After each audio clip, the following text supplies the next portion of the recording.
October 5 2015 எடை குறைக்க எவ்வளவு நேரம் நடக்கணும்?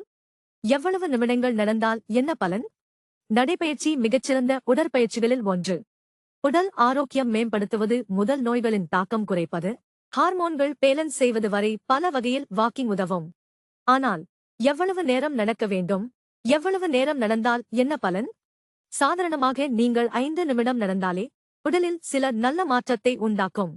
நீங்கள் குறைந்தது 5 நிமிடங்கள் நடந்தால் உடலில் இரத்த ஓட்டம் மற்றும் ஆக்ஸிஜன் ஓட்டம் சீராகும், உடலுக்கு இருக்கும் அழுத்தம் குறையும். நீங்கள் 10 நிமிடங்கள் நடந்தால் உடலில் ஸ்ட்ரெஸ் ஹார்மோனை குறைத்து உங்கள் மனநிலையை மேம்படுத்தும். சர்க்கரை நோயாளிகள் சர்க்கரை அளவை குறைக்க கட்டுக்குள் வைக்க குறைந்தது 15 நிமிடங்கள் நடக்க வேண்டும். இதனால் தான் சாப்பிட்டு 15 நிமிடங்கள் நடந்தால் சர்க்கரை அளவு உடனடியாக அதிகரிக்காது என்று சொல்லப்படுகிறது. தினமும் 30 நிமிடங்கள் நடந்தால் உடல் கொழுப்பை எரிக்கத் துவங்கும். உடல் எடை குறைய உதவும்.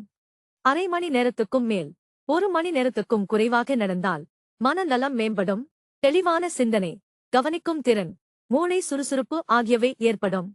தினமும் குறைந்தது 1 மணி நேரம் நடந்தால் மகிழ்ச்சியான ஹார்மோன்களான டோபமைன், என்டார்பின் ஆகியவை சுரக்கும். இவை பல விதங்களில் உடலை மேம்படுத்தும், மனதை மகிழ்ச்சியாக வைத்திருக்கும்.